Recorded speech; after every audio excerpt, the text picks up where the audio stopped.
I do think that's what living a slow life is all about, of trusting that you're going to get there when you get there. And you can have this kind of long, big dream vision, and it'll play out the way it plays out. And you don't have to rush it, and you don't have to force it, and you don't have to fill out your bullet journal in this particular way or you're going to feel like you failed. No, there's no grades. It comes from within.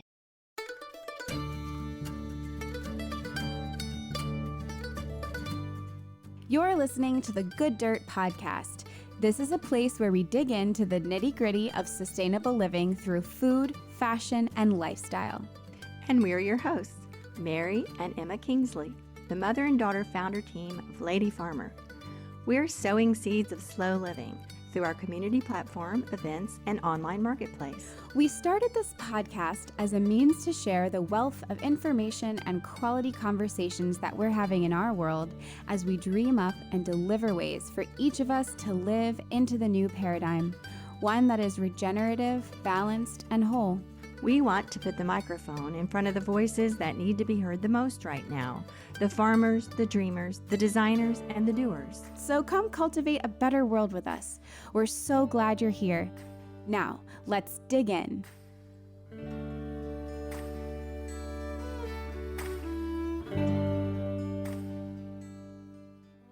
Hello, everyone. Welcome back to the Good Dirt Podcast, where we are every Friday.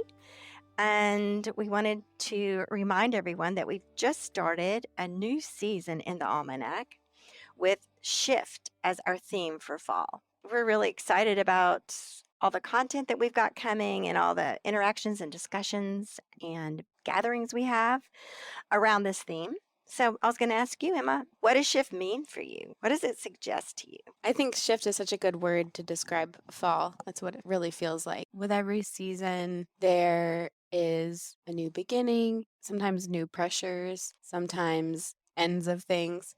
But with fall and shift in particular, I guess it seems to me like a slower transition. What I like about the theme of shift is that it's so relevant to slow living, I think, because shift implies you're doing things in small increments. Shift suggests slow transitions, just like you said, just like as the season's unfolding. And as we talk about on this podcast and in the Almanac and in our book, The Lady Farmer Guide to Slow Living, we talk about all the small ways that we can employ in our lives to make shifts towards something that feels better, towards things that are healthier for us and better for the planet. And it sort of takes away that pressure of doing something all at once. You know, the New Year's resolution or the new goals that sometimes feel big. That's why we fail at them. That's why they disappear and we ended up just abandoning our goals. So shift is I think is a wonderful approach for moving ourselves towards a more sustainable and slow living lifestyle. And these are all the things we talk about on this podcast all the time. Well said, Mom. That was great. So, as we may have mentioned before, we have a ton of really exciting things coming up in the Almanac for fall. And every season we have a meeting. It's probably our favorite meeting of the whole quarter, where we sit down and we brainstorm all of the things we're going to talk about and do. And we had the fall one not too long ago, and it truly is just going to be so great. So if you want to join us for it and you want to see what all is in store, what all we're doing, actually, you know what? How about I pull up the list and give a little teaser Oh, that's a fun idea. of what we have going on? Yeah. So, yeah, that's a good idea. Let's talk about some of the content coming up. So one of the first things that happens in fall is you want to go out and get your pumpkin candles and your cinnamon sticks and all the things that make your house smell really good. But a lot of those things have ingredients and materials that you might actually not want in your house. So we're going to be talking about some alternatives to creating that fall smell in your house. We're going to talk about putting your garden to bed and what that means. We've got some mending activities, especially mending with wool, like felting. And we're going to be talking about some folklore. And then, of course, eventually, we're going to be moving into the holidays. So we'll talk about slowing down for the holidays, Lots of great recipes, lots of good stuff. Yeah, this all sounds like slow living to me.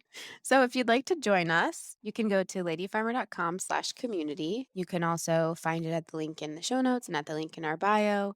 Your membership in the Almanac, whether or not you choose to participate in the community and all the activities, is really what keeps the Good Dirt podcast up and running. So we feel really lucky to be able to support the show in a community supported way that really supports the mission and the message of this podcast. And we'd love to have you there. Yeah, so all of that sounds like such awesome content for slow living, things that you can do on your own, things you can do in community. And speaking of slow living, that brings us right into our guest for today. Her name is Stephanie O'Day, and she's a New York Times bestselling author. She's a certified life coach, and she's the host of the Slow Living podcast. Stephanie specializes in long term goal planning for her clients to live out the life that they've always wanted, the one that they've always dreamt about. That sounds good, doesn't it? She likes to ask, what if you could truly have it all? And what does that mean? What if you could design the life of your dreams and then live it out in real time? We really love what Stephanie's doing and the questions she's asking, and especially the way she's remained really true to the core desires in her own life. This was such an organic conversation. I pretty much forgot it was an interview. And to think that Stephanie's journey actually began with a crock pot. Yes. And what started as an idea for a way for her to stay home with her kids just turned into a blog and a website and eventually TV appearances and book contracts and now life coaching. And then more recently, the Slow Living podcast. So we'll let her tell you the story of how everything evolved. So here's Stephanie O'Day from A Year of Slow Cooking, author, coach, and host of the Slow Living podcast.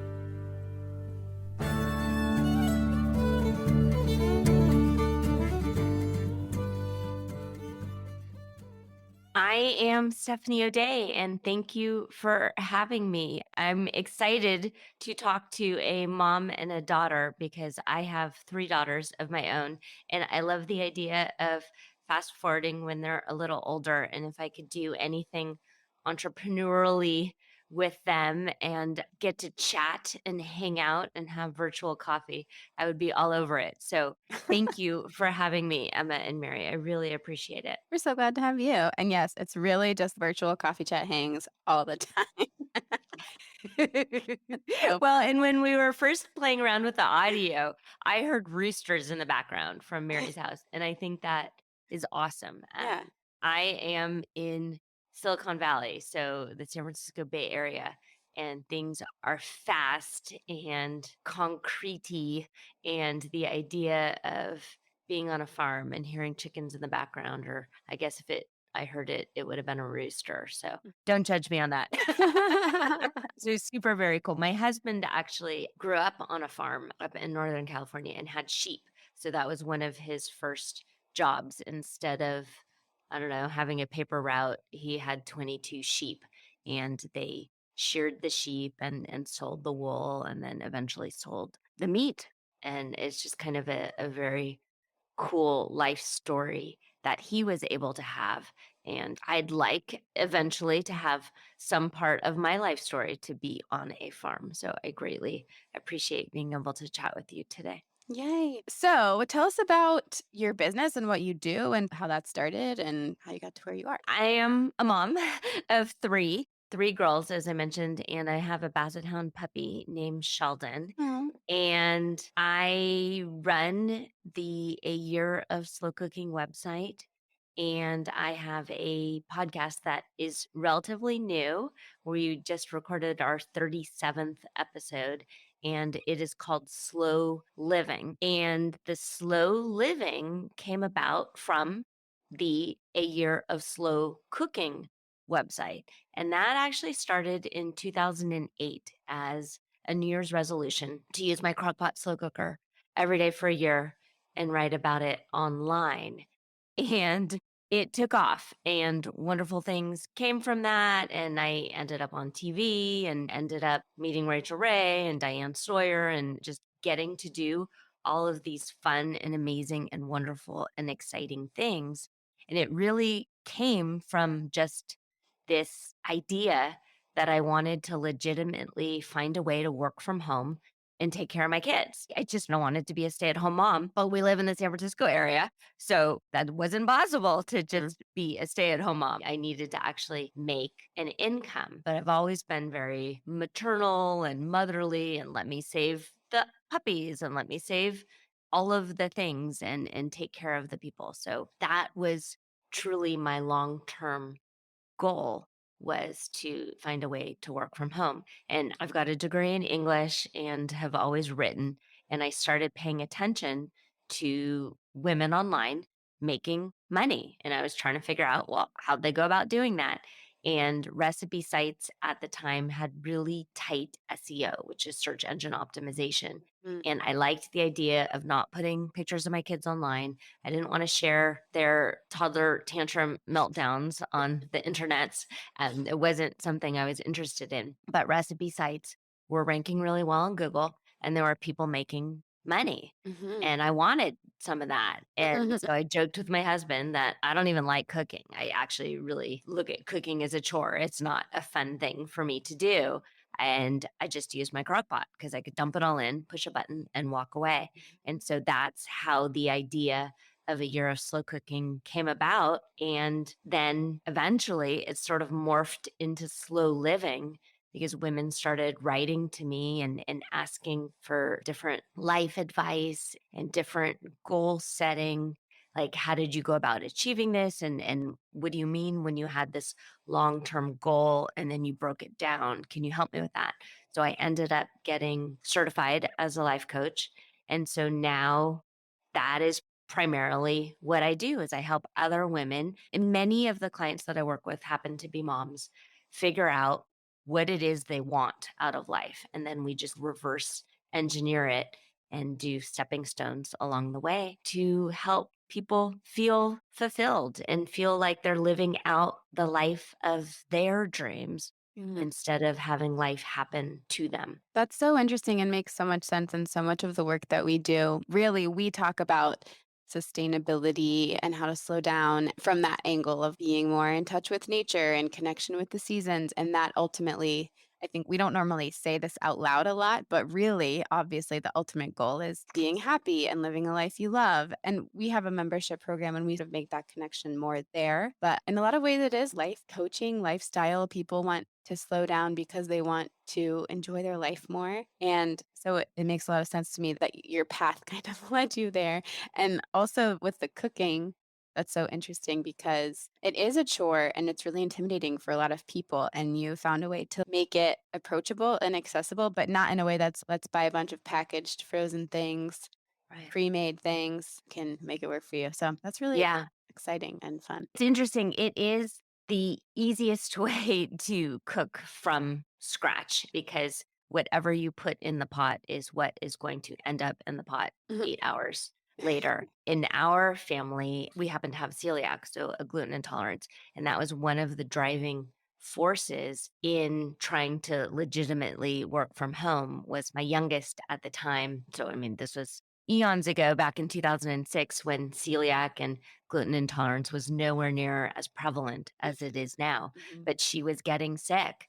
And at first, I chalked it up to daycare germs, but that's not what it was Mhm. because we pulled her from daycare and she still was getting sick. And so she's totally fine now. But we needed to cook from scratch. I needed to quickly shift how we cooked and how we consumed food. And so I think that was also really helpful for the crockpot site because not only was it only crockpot recipes, they were gluten free crockpot recipes, and all of the cookbooks are fully gluten free. And so, again, with search engine optimization, it was a very tightly focused niche. It paid off. At the height, I was making $1,000 a day in ad revenue. Wow. Yeah, it was very, very cool. And thankfully, I had this thought that this is not forever. Let's ride this wave and save the money and funnel it into retirement accounts. And I'm thankful that I had the foresight to do that. And the fact that I actually slowed down and didn't get caught up in this realm of trying to keep up with the Joneses and trying to assume that the money would never dry up Mhm. because I was able to tell, no, no, no, this is a wave, Mhm. ride the wave, save the money. And the overarching long term vision, of course, for us, and as you so eloquently explained to Emma, is to be happy. Mhm. It's to be at peace. Mhm. You're not going to feel happy if you're constantly running and chasing and hunting and gathering for the next shiny thing. But Mhm. if you pause and just take the time to slow down and realize, okay, I'm doing this for my family. Mhm. I'm doing this because I want to chill and hang out with these people that I've created who I love. Mhm. And the best way to do it is to just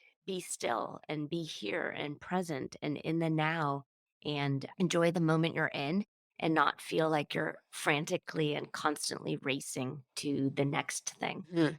Something else I want to say to that is we have a good friend on episode 1 of this podcast, Amy Dufault. And one of my favorite things of hers that she says when we talk about the root of sustainability and why do we think, well, a big problem that we like to talk about and peel back here is overconsumption and just buying, buying, buying. Mm, So we were talking to Amy about why do we think people overconsume? Why do we buy stuff? Why do we feel like also before we started recording, you said something so awesome. You were like, I tried to be, at least first thing in the morning, you try to be more of a producer than a consumer. And in general, that's kind of how we think about everything at Lady Farmer. How can we all be more producers than consumers, or at least be empowered to know that we can be that way? And the root of the consumer, according to Amy, comes down to like, why do we buy things? And then you follow the trail of thought and emotion. And a lot of times it's just you're looking for some kind of meaning. And so if mm, you're looking for meaning, then you are meaningless. And then it just goes this way where it's like meaninglessness. And it's kind of a funny existential place to be. But it's kind of true if where we are here with slow living and sustainability is really just like a journey back to meaning and finding meaning in our lives and in the things that we create and what we're doing.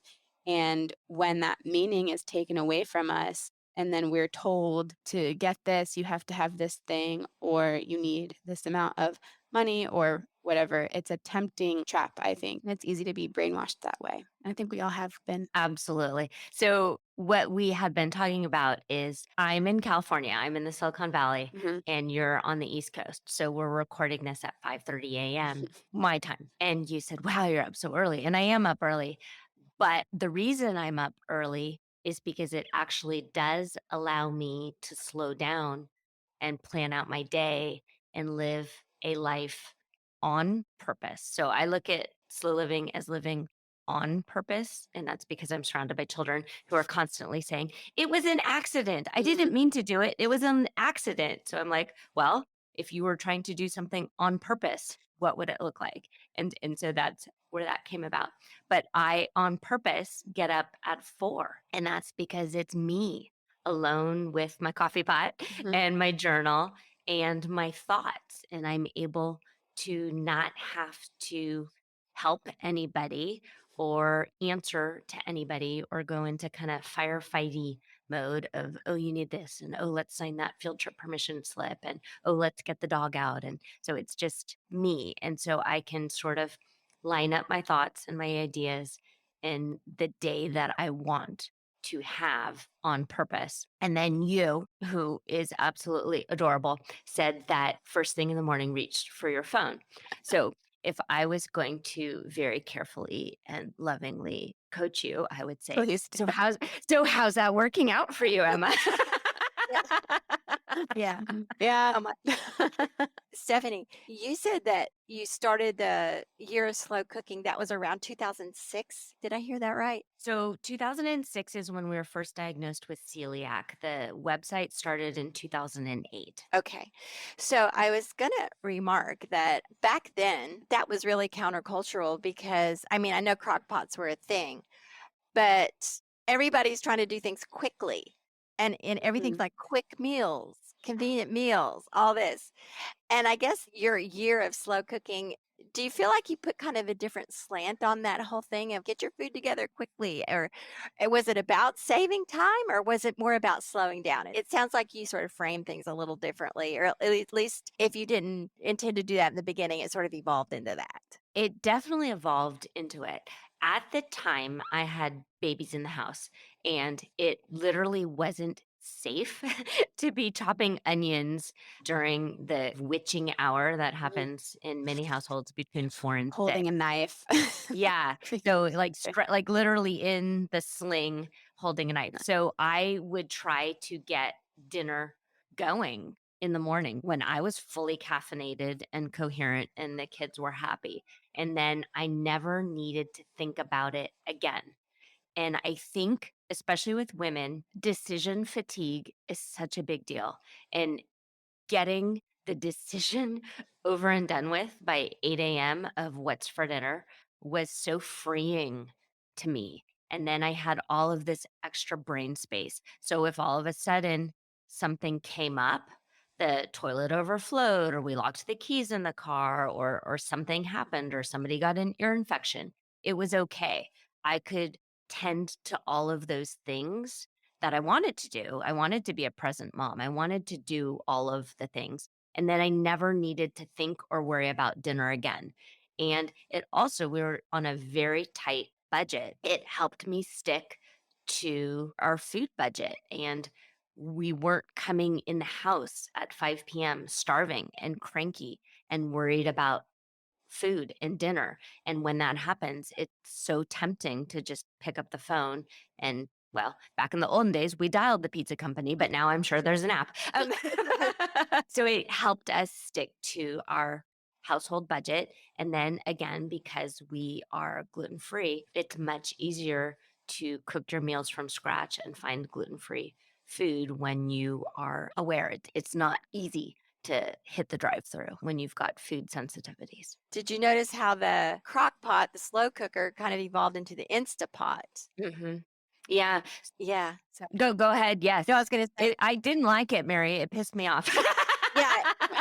It sort of took that idea of throw everything in, kind of forget it, but it reduced everything to, I remember like you can boil an egg in like 3 minutes or whatever, and people are still doing it. And God Mhm. bless people out there that use the Instant Pot and love it, and it fits into their life. I'm not commenting on that at all.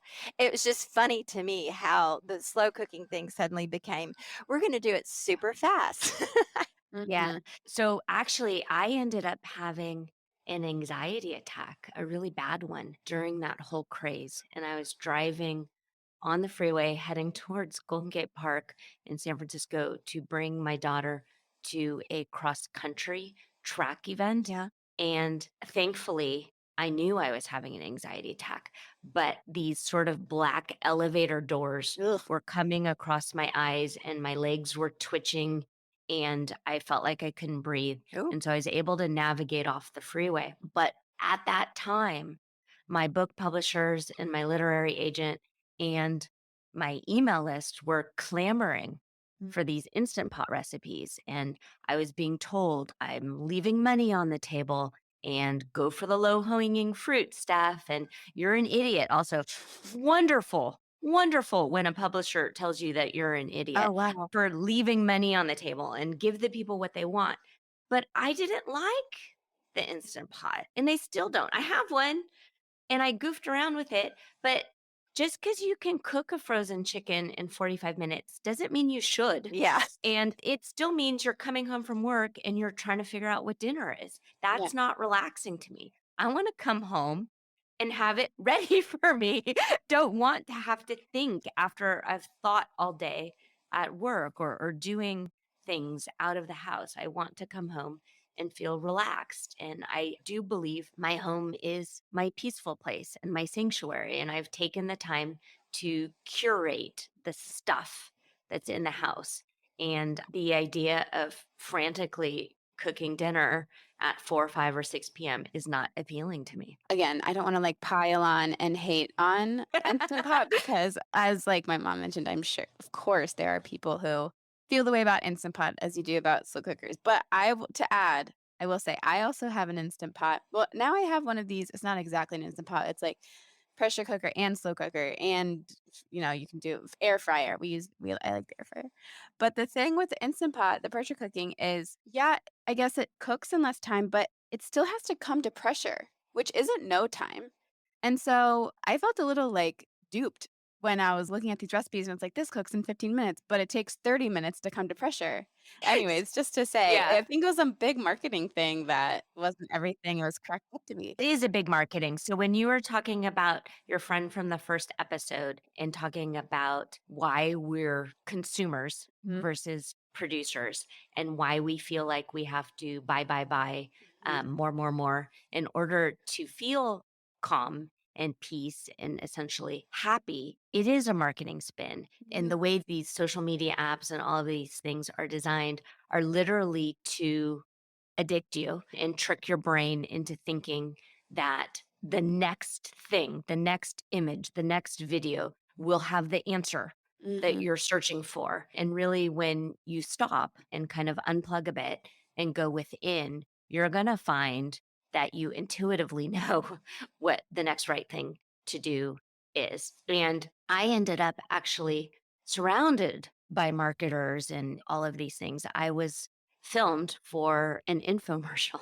mhm. And I was there, and it wasn't for an Instant Pot, it was the Ninja cooking system, and they no longer make that. But I loved this. It was kind of a glorified slow cooker.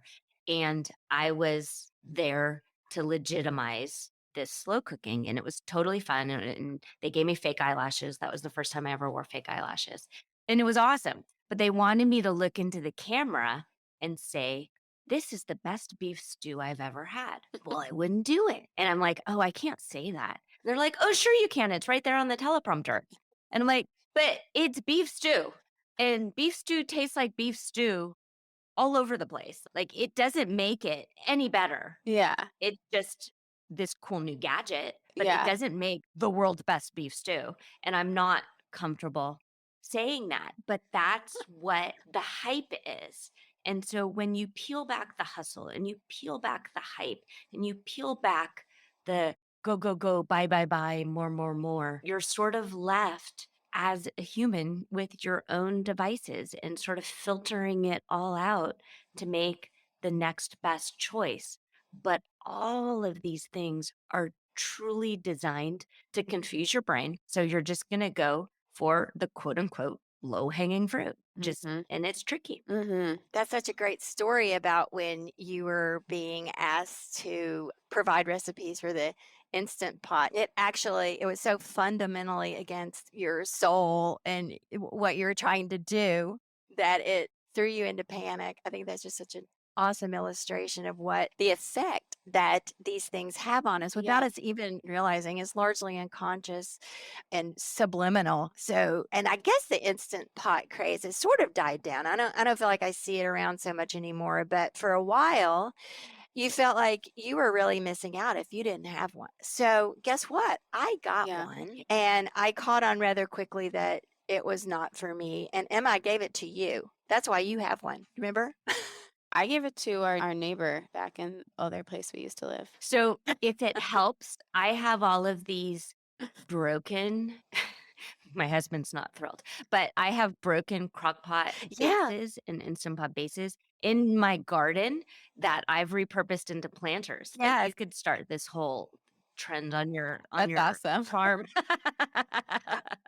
I had a bunch of those too. I think I eventually got rid of them. So it sounds like you're about a decade or more behind me in the raising family thing. My kids came up through the 90s. And Okay. it occurred to me at some point in there that our main source of entertainment or doing things together was to go out and buy things. And that was a real shocking revelation to me. We lived in a dot-com boom area. It was the northern suburbs of Atlanta, and things were just popping up every day. You know, the shopping centers and the big box stores, and where you could get everything for such a great deal and all of this. And so what we did was pile the kids in the car and go to the new thing that opened, and you would do that. And Emma, you remember what fun it was to go to Target and load up your basket.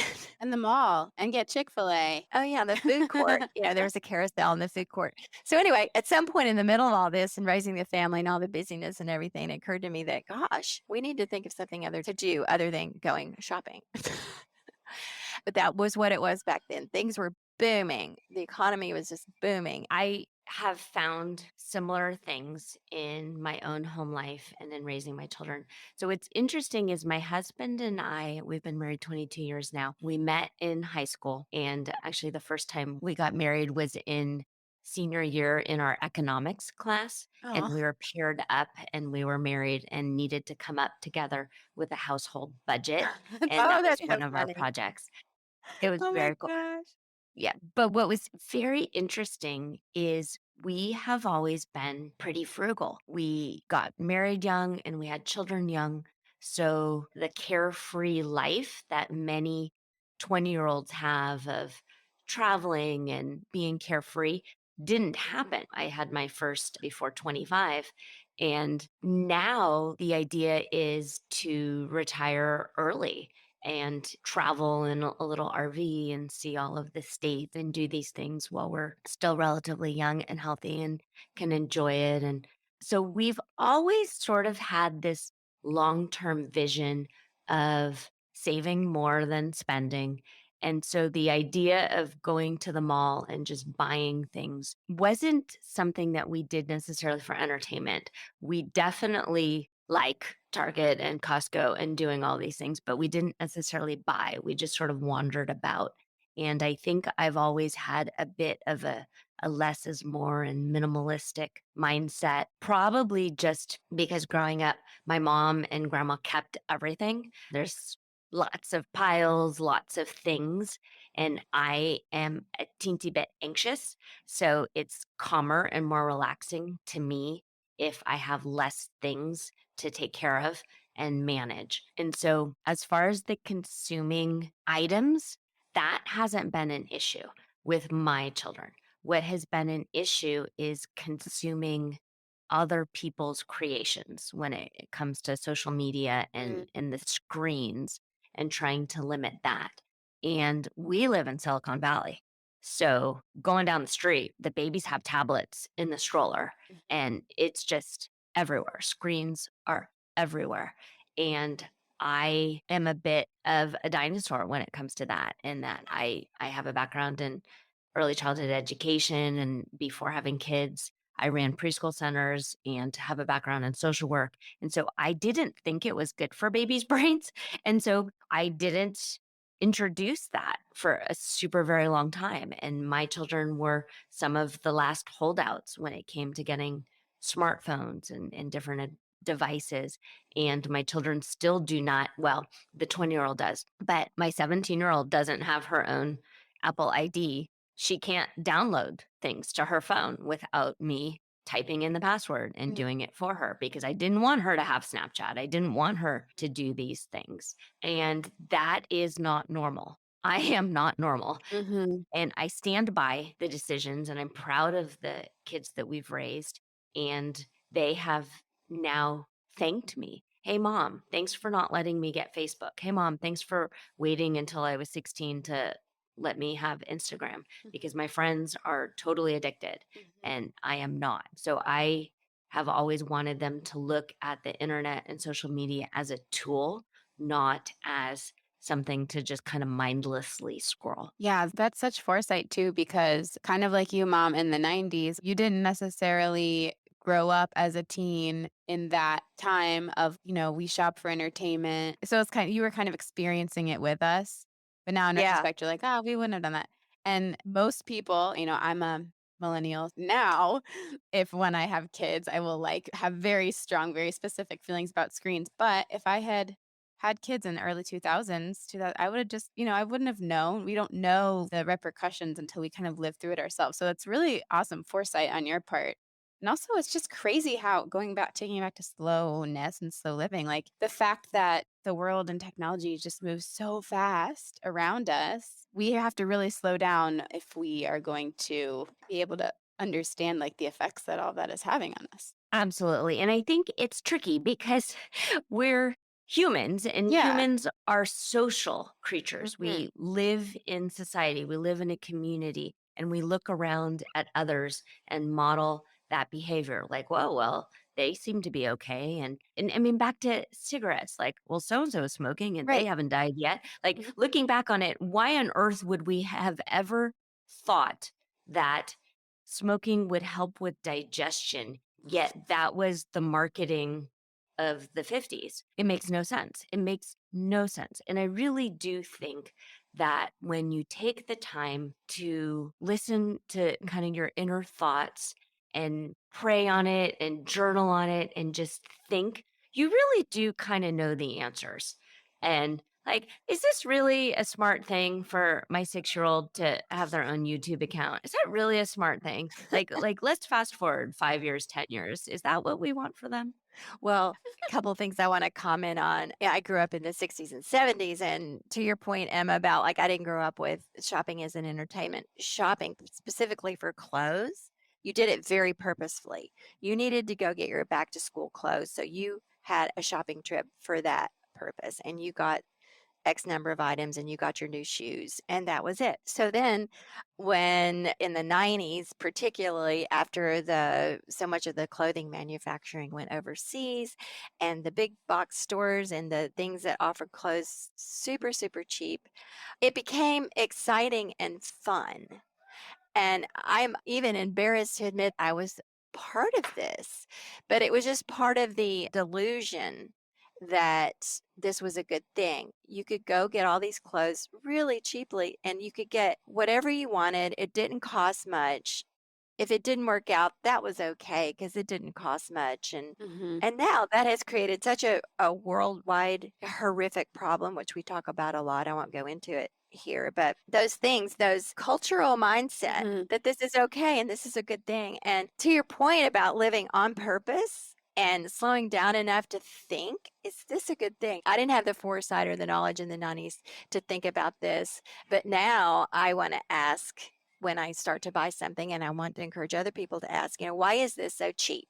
Is this really a good idea to purchase this Mhm. and bring it into my home? And yeah, Hmm. what are you bringing into your home? And that whole thing in the 90s about all of the shopping places and when you could get cool stuff and it didn't cost very much and you could have all these cute things. So our large house in Georgia quickly filled up with things, 3 kids, all the activities, all the equipment, just all the stuff. Mhm. And so when we moved from Georgia to a very small place in Washington, it was a monumental task. It was like archaeology, sifting back through all that stuff from the decade, the 13 years that we lived there. We still have post-traumatic stress from it. Yes. So now I've become like almost It like was horrifying. allergic to clutter. And now it's primary activity of mine is that drawer has too much stuff in it. Clear it out, in that closet. And so now I'm very, very serious about that because I realize the effect it has on me and that what you were saying, Stephanie, about made you feel anxiety and stress with a lot of stuff around you. I'm the exact same way. And over the last month, we have just moved my parents who are in their 90s, they're 95 and 97, from the home where they lived independently into assisted living. So they went down from like, I don't know, 3,000 square feet to about 700 square feet. And my mother, who has some dementia, was very, very upset about leaving all her stuff. And this was, of course, it's a huge transition for them, but they had to do it and they knew it.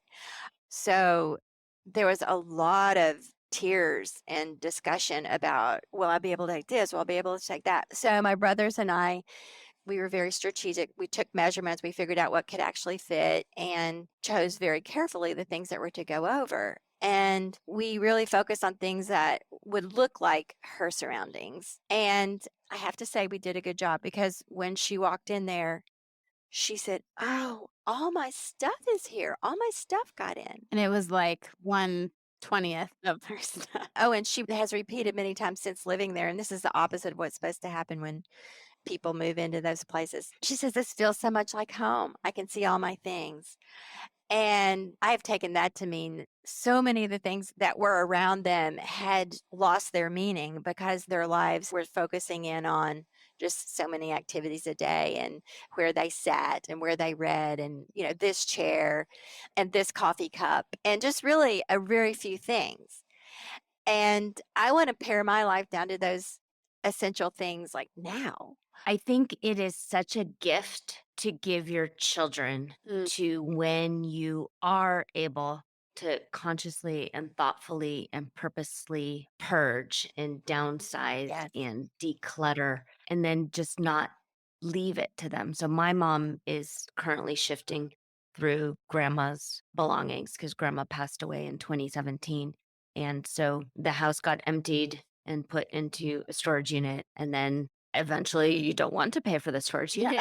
So things are still going shifted through. And my mom actually just yesterday talked about how grandma saved every single greeting card she's ever been Oh, given. yeah. And it's hard because someone went out and bought that card and wrote that heartfelt message. And you get it. You get why grandma saved it. But now I ache for my mom who has to then make these hard decisions.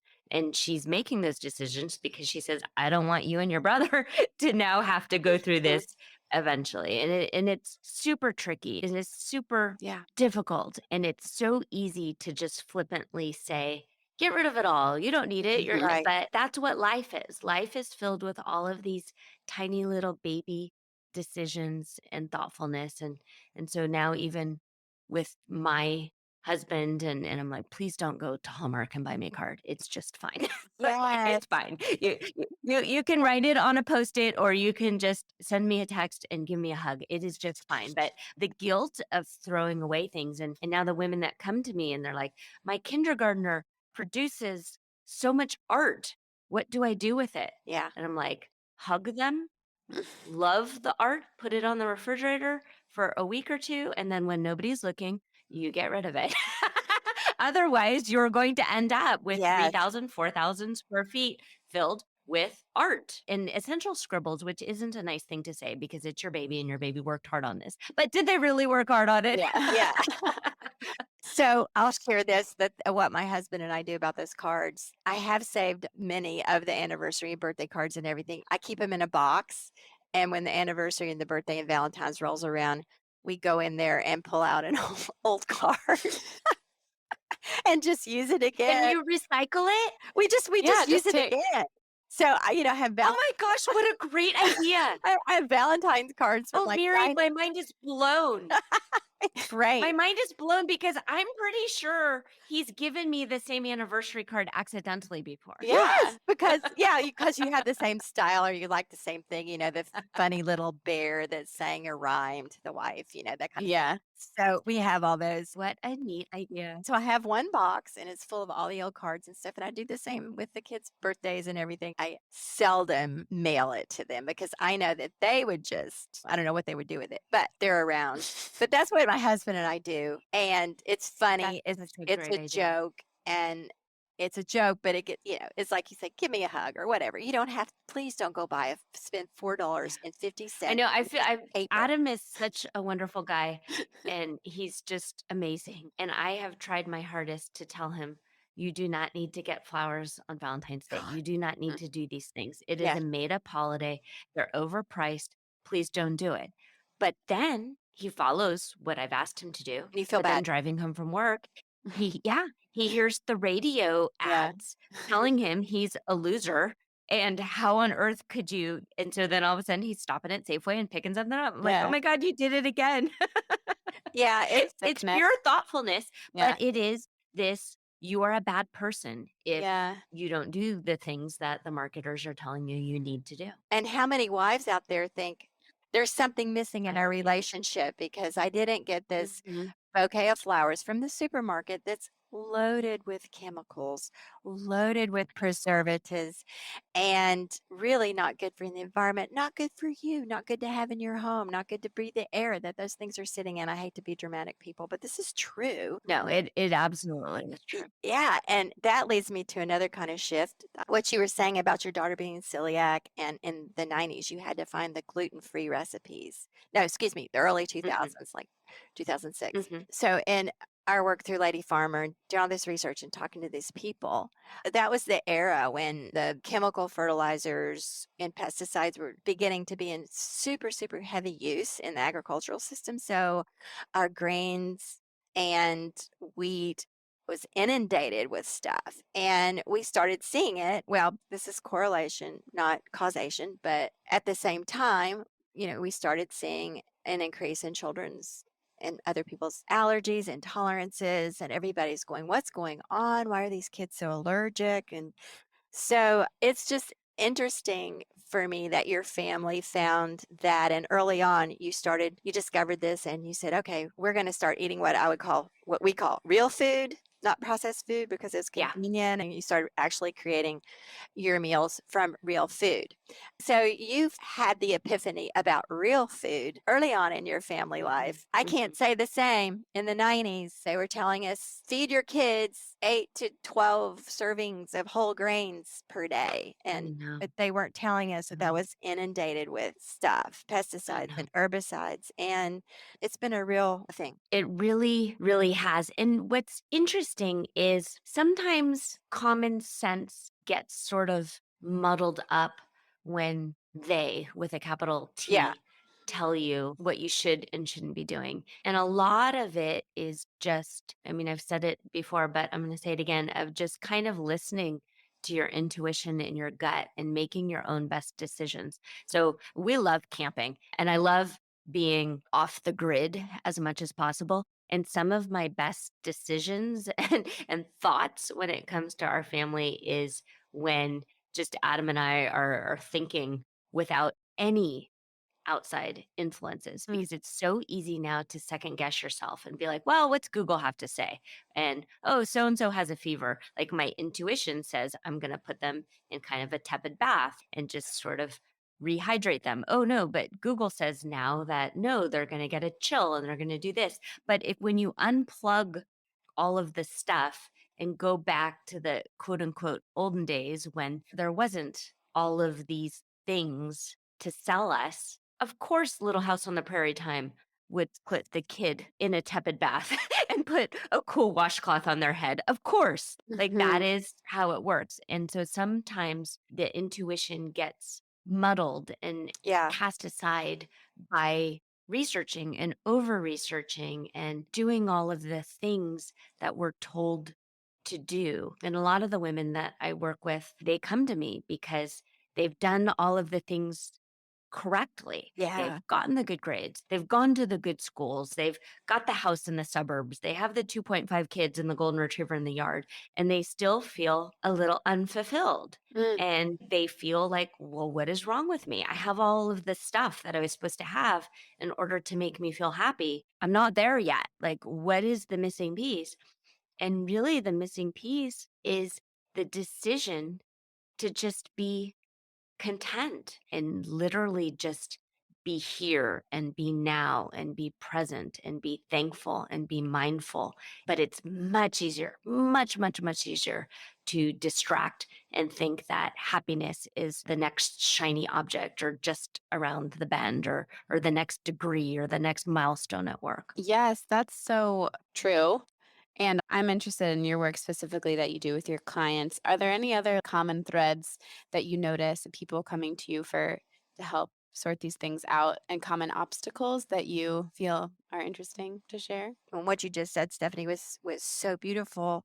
What about goals and dreams? Not just objects or the car or the house, but goals like Mm, I want to be this or I want to be that. And I've been through phases of my life where I wanted to be something. I have a certain amount of acknowledgement Mhm. from the world. And so what do you Mm. say to those clients? So I love that we've got this sort of farming and gardening metaphor Yeah. because the grass is always greener, but grass will green up if you just water it and fertilize it and pay attention I love to nurture that. it. You already have the grass. That's so true. Yeah, put some natural fertilizer on there and compost and do all of the things because it's It's so right. true. We're raised to chase gold stars and accolades Mm, and awards and praise from others. I mean, it starts at such a very, very, very young age that your toddler is learning to walk. And chances are they will take their first steps when you're not even looking. But what eggs them on is the cheering and the video camera coming out and people being proud. And then that carries on through potty training. And all of a sudden, you're going to get a sticker on the chart and you're going to get an M&M. And then in grade school, you're going to have a happy teacher and good grades. So growing up, I went to Taylor Middle School and we had T cards.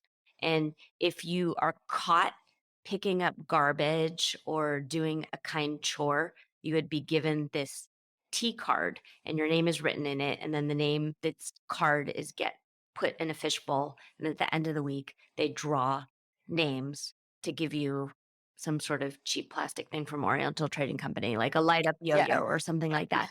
I think we Yeah, had that too. but then Yeah. the kids find themselves only picking up garbage when someone is looking. Oh, So then they could get a tea cart or coming and saying, I just cleaned up blah, blah, blah. Where's my Yeah. tea cart? I'm like, no, you do it for the goodness that comes from within and knowing Hmm. that you're doing the right thing. But Hmm. that's not how we're raised and how our society is built up. If you do well at work, you get more money or you get the raise. And it's constant feedback and accolades from others. Yeah. But at the end of the day, unless what is it, cryogenics like comes really Yeah. really advanced, the end of the day, we all have the same end. We really, really, really do, which is kind of grim. Which is dirt. It is. Good dirt. Back to the dirt. None of those things are gonna matter. None of them. It's the feelings and the warmth and the connections that you have with others that will make you feel good about yourself. And what I try and teach and coach about is how do you want to feel today? You want to feel proud? Like what adjective are you trying Hmm. to feel? Are you trying to feel calm? Are you trying to feel at peace? Are you trying to feel proud? And then from there, what can you do today to make you feel this way? I teach the concept of the peace pyramid. And so the very bottom of the pyramid has time management, finances, and your health, because you're not going to ever feel calm and you're never going to feel at peace if those things aren't met. And then moving up the pyramid, we've got all of the relationships you have in your life and your organization, your household organization. It's very hard, especially for women, to feel calm and to feel at peace if their house and their home is in disarray. And I'm sure it's completely and totally sexist that men can probably go to bed and not worry about the overflowing dishes and the overflowing laundry pile. But it is very difficult for women to feel calm and put together and like they've done a good job if the house is in disarray. And then when those pieces are all working together, that's when you feel proud of yourself. You can climb in to bed knowing, you know what, I did my all. I paid a tiny bit of attention to all of these components. And it does make me feel good. And doing all the things that I have to do and getting them over with in an efficient way, in a calm way, then leads to this sense of tranquility. And you can move on and do the things that you want to do. And the problem is we are shoving aside all of the things we want to do because there's so many things that we have to do that we're getting overwhelmed. But when you do take the time to unplug the noise and drown out the kind of nonsense and go back to the basics, like what do I really have to do today? Like what do I have to do in order to feel content? There's very few things, very few things. And so if you have a want to do, great big, huge, juicy goal, getting those have tos over with so then you can move on to the want tos is absolutely doable. And if we're lucky, life is long. So don't feel like you have to cram absolutely everything on your to do list in one day because you do not. You are not a spreadsheet, and every day does not need to build off of the day before. It's okay to go slow. It's okay to take off the freeway approach and enjoy the journey you're on because it's not a race and it's not a hustle. And you do not need to believe and fall into the hype trap. That's so refreshing yeah. because so much of just the space that you work in and the space that I find myself in a lot as sort of a multi-hyphenate entrepreneur trying to like get it all together. That is not the message of of this like entrepreneur life. And it's even funny because you get up at 4 a.m. and you do the thing. But basically until I talked to you today, I sort of had this like getting up at 4 a.m. and like doing all the things and like 10 minutes journal, 10 minutes exercise, miracle hour, whatever. Like that to me, that's like so not it's not slow. Good old Hal Elrod. He's so funny because Obviously, he does not have young children in the house because if you're up Yeah. all night nursing a baby or you've got a toddler with a bloody nose, none of those things are going to happen. So I just love your perspective on that and Yeah. how to our listeners, whether or not you have any particular interest in this sort of life coaching world, there's just so much to be taken from that. And from that, I love that metaphor of the like highway versus the like getting off at the Yes. using the side roads, or like we even do that in our life to go pick up the food at our farm. Like you can take 66, like you can literally Route 66, you can get on the highway when it's so ugly and so many tolls, or you can, it takes a little bit longer, maybe 25% longer, but you can take back roads and it's like so beautiful. Yeah. Yeah. And that's just so opposite of what we're told. And the pressure cooker, the instant I know. pot that we're all in. Well, It's not a fun feeling. It really, really yeah. isn't. And it makes you feel like you're behind Yeah. and Yes. like you're about to get in trouble because you're not doing things right. And that's just silly. Right. Or you're missing Yeah. out. Well, okay, so that's really interesting. So the FOMO. So I've sort of rewritten the FOMO instead of You're missing out. oh, see, so it's so funny because in my head I have rewritten it. So it's figure only myself out. Oh, I love that. And so I can't even remember what it's really supposed to be, but that's what it's I about. love That's it what so much. life is about. Is not doing something that the capital they tell you to do. It's what you want to do and what you're meant to do and living the life you've always sort of dreamt about on purpose. I want to add to that and reflecting on what you said about how do you want to feel today? Really, that's the end goal because we all have these things we want. And why do we want them? We want them because they will make us feel a certain way. We want to have the feeling Mhm. of being, oh, I'm there. First of all, you're never really there. You're always evolving. And to your point, Stephanie, if you're lucky, there are many decades to play these things out in a slow way. But when you look at it and what am I going for? I'm going for a feeling. And that feeling, I think for most people, maybe I don't think I'm speaking out of term when I say most people want to feel happy and peaceful and fulfilled. And they want to feel in community. They want to feel loved and appreciated, and they want to love and appreciate others. And those things in themselves, those feelings, don't have a lot to do with the kind of job you have or anything with the kind of job you have or how much money you make or what your house looks like or what kind of car you drive. Those things are from inside yourself, again, to your point, and largely in part from taking in the moment, looking around and saying, look what I have right now. Look what I have right Right now. now. But on another note, I want to ask you, what about there are people out there that say, I'm not in a position to do this. I'm not, I have this situation or that situation and I don't have enough money to live and I'm in an unhappy relationship or there are all kinds of things that would seem like obstacles to people for doing this, for slowing down and looking at what they have and trying to feel peaceful in the moment and decluttering or what do you say to those people that are your clients? It's a big question. And the fact is, I truly believe everyone, no matter what phase of life they're in, is doing the very best they can in any given moment. And so, if I could, I would give everybody a great big huge bear hug and let them know that they're not wrong and they're not making mistakes.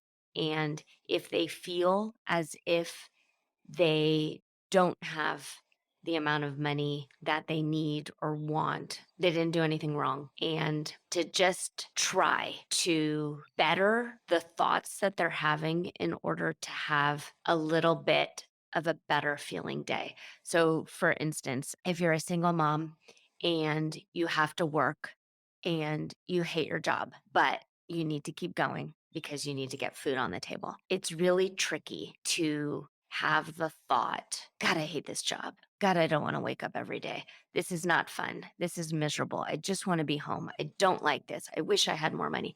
Those might be all true things, but they will leave you with a feeling of despair. And that's not the type of feeling that we're trying to cultivate here. So It takes some time and sometimes it feels a little phony baloney. But if you can try and shift just a little bit of, okay, today is a new day. I am going to rock this thing.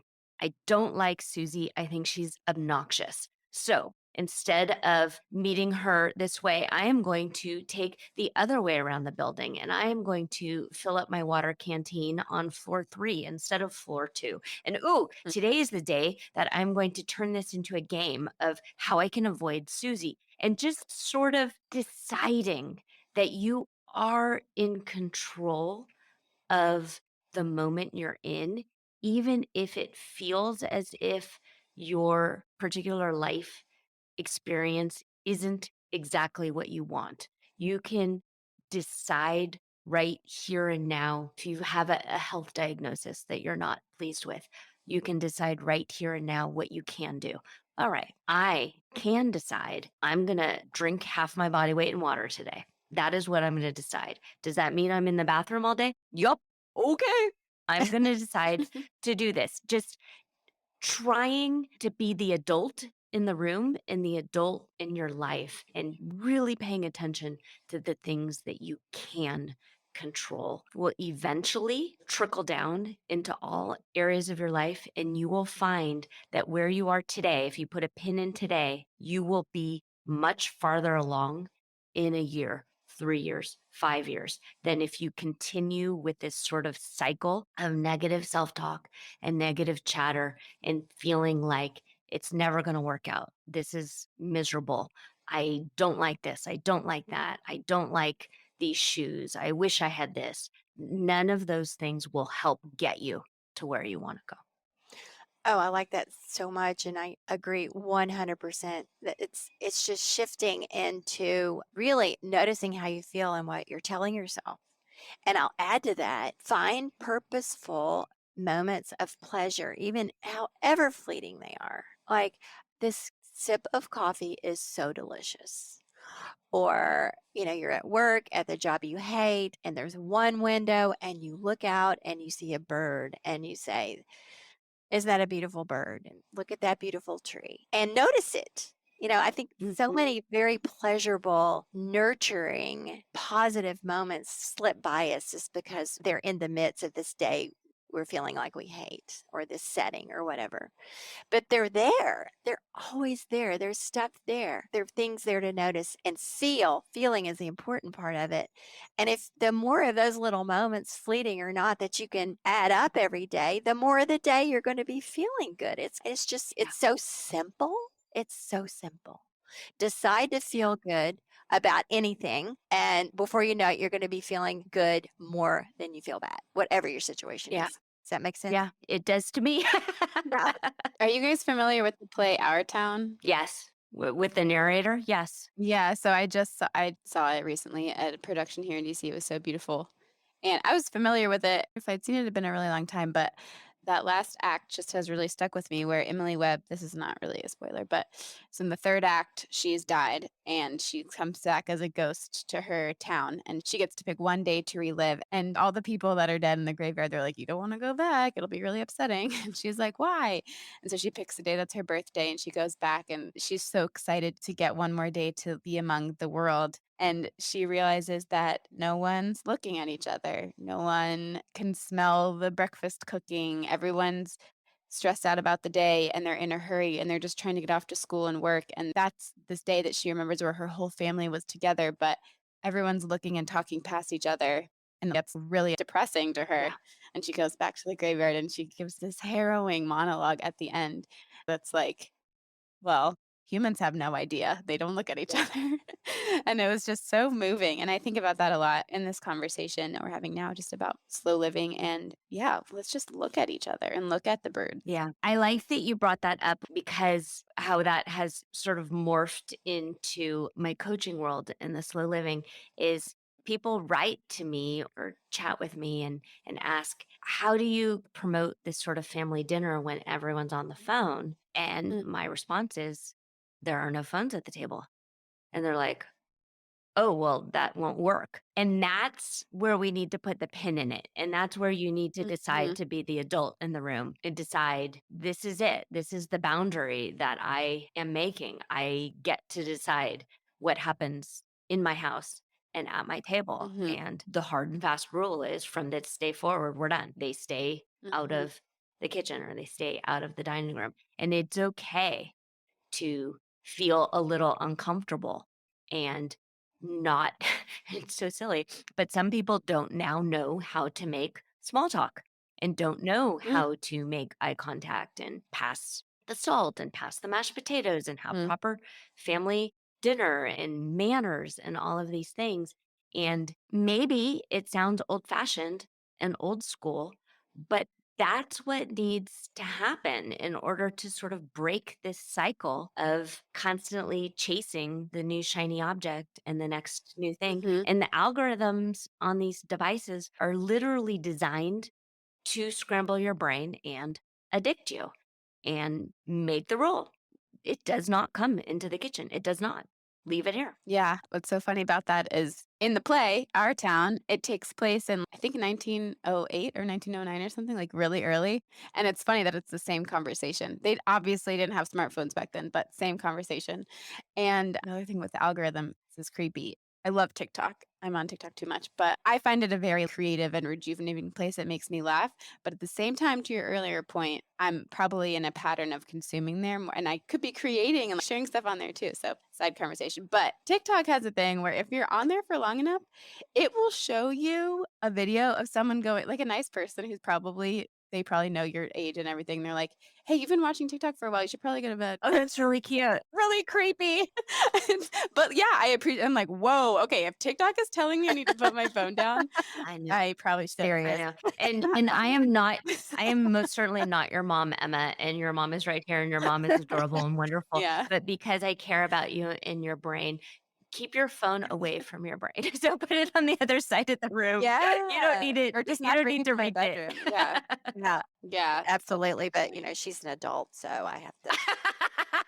They're all somebody's baby. Yeah. Everybody is somebody's baby. When your kids get to that age, you'll reach the day when you realize, I really have nothing to say about that anymore. You can and you can try, but guess what? I wanted to ask you before we move into our good dirt question. What are the slow living challenges in your own life? In my own life, I think it is because I live in Silicon Valley and I've consciously decided to do things against the grain, feeling unworthy or like I'm stupid. I guess is the feeling. For instance, summer camps and overscheduling children is not something I believe in, and it's not something that I do. I am a-okay with my kids being bored.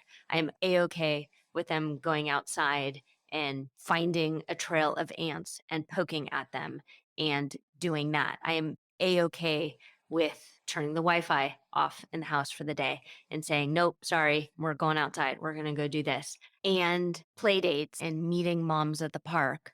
It's what summer camp are you doing? And oh, are you doing Russian math? And oh, are you doing Kumon? And I do feel sometimes like I'm making a mistake and I'm messing up and I'm going to regret it. And having to stick to what I think is right, even though I'm getting so much conflicting information thrown at me. So, what's helpful is now my children are older. So, they're 20 and 17 and 12.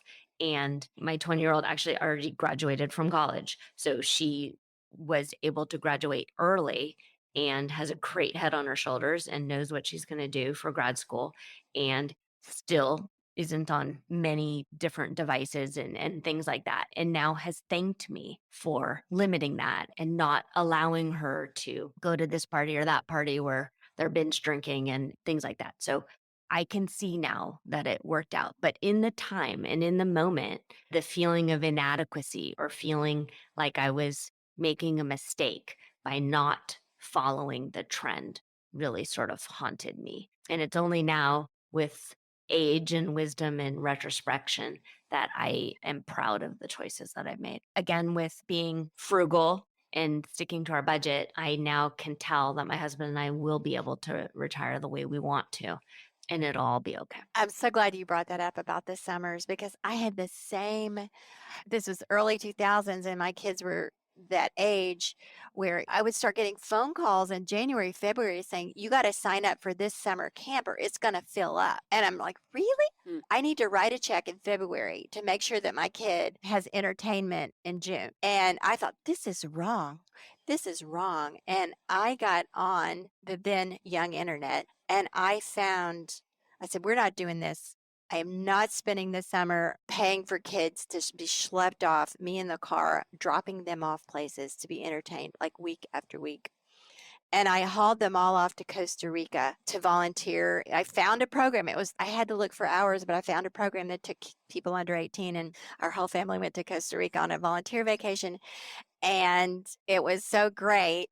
And amidst all the howling from the kids and people like, "What are you doing? Where are you taking your family?" My parents thought I'd fallen for an internet scam. Yeah, but it was so fun and so memorable. And then 2 years later, we went to Africa for 6 weeks. We took them to Tanzania. Oh, We did the same thing. fantastic.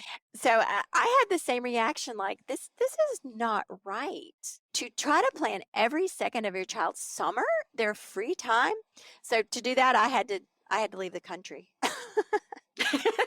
Literally. Literally. Yeah. Take them out of the country. And when I told everybody, "We're going to Africa for 6 weeks," they're like, "What?" Emma went out, "I can't do ballet and I can't do this camp or that Mhm. camp." And no, we're going to Africa. So anyway, that's my fed up with the structured summer story. But anyway, that was Yeah. anyway. And it makes you feel like you're doing something wrong and nobody Yes. and it's back to the accolades and the gold stars. Like Yeah. all of my peers Yeah. were giving me thumbs down and telling me I'm wrong. Mhm. And it feels bad. You really had to stick to your guns, mom. I mean, it was really like when we say the internet was young and people thought it was a scam, like that was super real. It was like, what? You found it on the internet? Yeah. I don't think Google, she probably asked. Yeah, we went to Costa Rica in 2002, and yeah, my parents said, "What are you Yeah. doing? Taking your kids where?" We love to ask all of our guests, what does the good dirt mean to you? And that can be metaphorically or literally or however you like to think of the good dirt. I look at the good dirt as something that is long term and sustainable, and you feed it and you nurture it and you just trust and have faith that if you're tending to your soil and paying attention to it, eventually good things will come from it. And you may not see it right away. And it's okay to delay gratification and just trust that if you continuously fertilize and water and tend, that something amazing will come out of that dirt. Thank you. That's so great. Thank you. I also wanted to say something. The idea of slow cooking, love it. Obviously, totally on board. Love slow food. But I have found that for me personally, I have a little bit of an internal struggle because I love cooking and I love eating slow food and I want to live that way.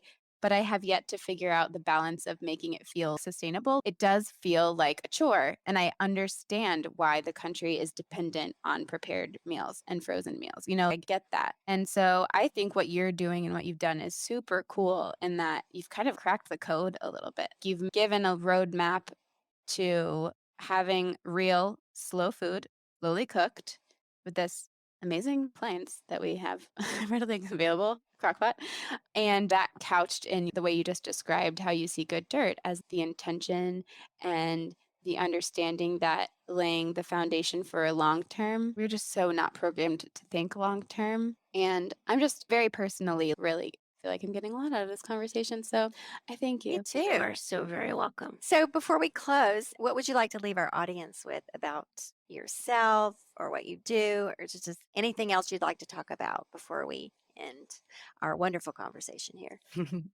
I have had so much fun, and I am so thankful and grateful that we were able to connect. And thank you for having me and for just sort of letting the conversation flow in this unstructured way. It feels very homey and loving and warm. And I like that we took this meandering path because I do think that's what living a slow life is all about, of just sort of trusting that you're going to get there when you get there.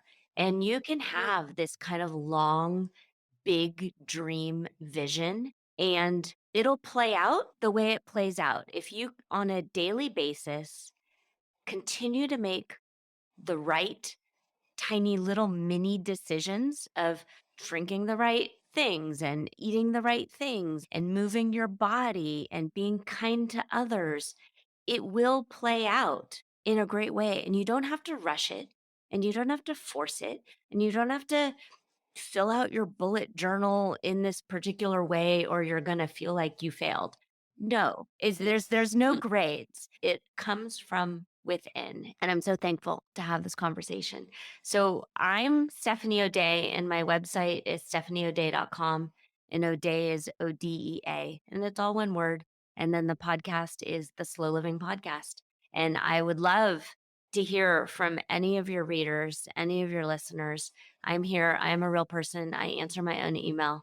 If you are interested in any sort of long-term or short-term goal planning and setting, I would love to help you and coach you.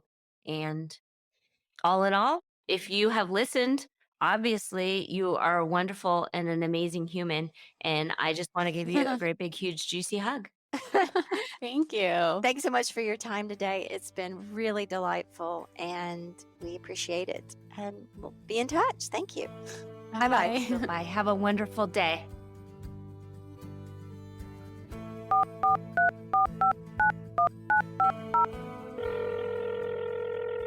Hi, my name is Leslie Cox. I'm one of your newer members. And I just wanted to say I really enjoyed listening and I could relate to both episodes 98 and 97 because for 97, I'm trying to learn how to use medicinal herbs for your body in cooking. And I really, really enjoyed listening to Spencer.